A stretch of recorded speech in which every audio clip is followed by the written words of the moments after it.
Someone that from the little research we did for this, we were surprised to find ASAP Rocky has never been at Governor's Ball, which it seems like a strange thing. I gotta look into that a little bit more. I'm sure he's on some like lower. I've seen ASAP Ferg at Governor's Ball last year, but Rocky, as far as I could tell, has never been there, despite being a New York rapper and one of the biggest, for a while, probably the biggest, New York rapper. But yeah, Testing, new album. I'm pretty sure there's a line in this album where he raps, "I put New York on the map," which, I mean, what a claim. For sure. So his third album, I mean, this guy blew up in 2013 as well with well, not really. He blew up in 2011 for his first tape. Well, I don't remember his first tape. First album, I remember fucking Problems off of. Right, that was of course. But yeah, give me a little bit more background on ASAP then, because obviously I'm not going back as far as his beginnings. Well, yeah, Live Long ASAP, his first mixtape, came out in 2011. Mm-hmm. His only solo mixtape, and that Peso was on that, and Purple Swag, and like Rocky comes out and he's this breath of fresh air. This New York guy with this Houston-based sound, and it's like really cloud rappy, and also like really aggressive, and he's immediately the most exciting thing in rap. And then, like as you alluded to, his debut album Long Live ASAP comes out in 2013, and that thing is just fucking loaded with hits. Fucking Problems, his biggest hit to date. Obviously, a song with Drake, Kendrick Lamar, and 2 Chainz, as well as Rocky. Wild for the Night with Skrillex, Suddenly, Phoenix, Fashion Killa, Goldie, like so many hits. Suddenly, Angels, like there's a million good songs in that, right? And everyone's like, wow, Rocky's like positioned to be like one of the next stars. Maybe he could challenge Drake, who was really coming up at that time, right? The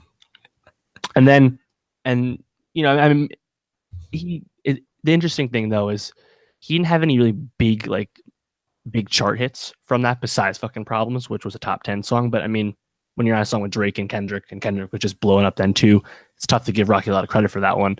I mean, like, and Wild for the Night, a song that's really popular, that peaked at like number 80, So like he didn't like make as many inroads as you would think off that album. And then in 2015, after 2-year break, At Long Last ASAP comes out, and that's kind of like really left field.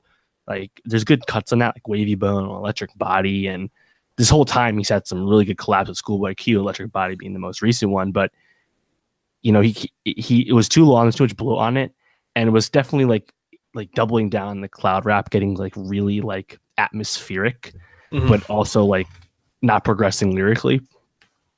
And again, didn't make any chart entries really in any progression off that. I think LSD peaked at 62. So again, nothing really major. And then since then, 2015, it's been a while. Just like the wait for Pusha T's album, Rocky, he's been around, and like, the Cozy Tape, ASAP Mog's mixtapes have come out and had some good songs, and ASAP Ferg has surprisingly become a complete artist himself. But Rocky, he's kind of been wanting more. And, I mean, since fucking Problems, his biggest hits are No Limit, which is his feature on a G-Eazy song with Cardi B, and he's just doing the hook. It's a simple hook, right? And like he has that's big song with Selena Gomez. And his next biggest hit is a fucking feature on Famous Dex's song Pick It Up, which came out like 6 months ago. Like, it's just weird that Rocky has been able to like be relevant in that sense. I mean, obviously he's relevant. I mean, he dated Kendall Jenner. He's in the fashion scene. Like, it's not like Rocky's hurting or anything, but we've kind of just been a little disappointed recently with his output. And then you get to Testing. He started teasing some songs on SoundCloud that didn't make this, but we were like, this shit sounds a little weird. So he just kind of fucking around. What is this? And then Testing comes out, and concept of testing sounds. Obviously the something ASAP moniker changed, right? And like, I think like he wishes this was his Yeezus, and it's not. It's not Yeezus. No. Yeah, Testing is an appropriate name, I guess, because he's obviously someone that's trying to find like, who am I as an artist? Like, what's my lane at this point in the rap game? And he doesn't really find it on this. I mean, this is a very experimental and disjointed album. Just uneven as fuck. Yeah, even the production on it really isn't that great. I mean, and his flow at times doesn't even match the beat. It's strange. Even my favorite song, which is the remix to ASAP sorry, Forever. yeah, ASAP Forever remix. Cuddy kills it, and then there's like it kind of lulls down, and all of a sudden Moby comes in. Yeah, like they were Like, sampling Moby, and then they give you like the full song in case you didn't realize it was a Moby sample. Like that was really stupid. Just because like why is the song? Like, it's fine, you can stop the song now. right. And I think there's good moments. Like obviously the Cuddy feature, like you hear those hums and you're just like, yes. Yeah. And it's actually like a melodic Cuddy verse. It's Yeah. refreshing. It's unlike anything that's been in his recent albums. Mhm. I thought Buckshot was probably the best like solo Rocky song. Yeah, Buckshot. That's a tough song. That sounds kind of more vintage Rocky. Mhm. Praise the Lord, Skepta again with a great feature, just like on a song from Playboy Cardi's album. And I thought Purity, Frank, another rap verse for ASAP. Obviously, he was on RAF from the ASAP from the Cozy Tapes, and I thought Frank killed it on Purity. But other than that, I mean, like OG Beeper, decent, but like.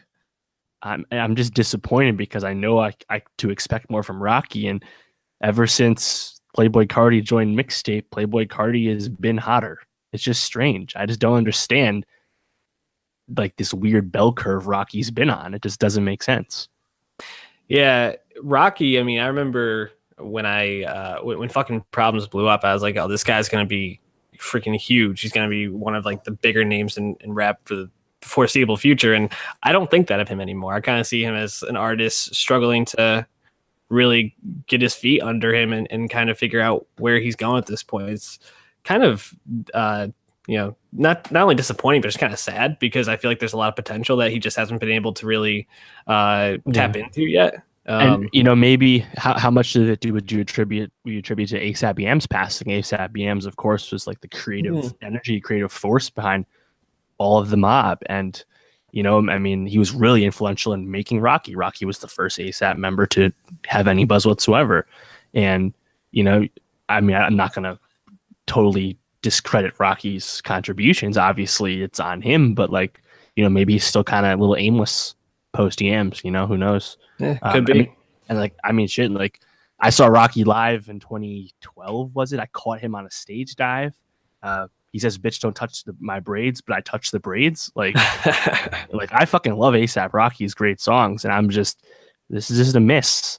And I mean, it's doing decent, 75,000 first week, only 13,000 traditional, of course, like a new rap release, generally true. That's number 4. That's 75,000 on 15 tracks. Number 4 was lost out to Pusha T, who did 77,000 on 7 tracks.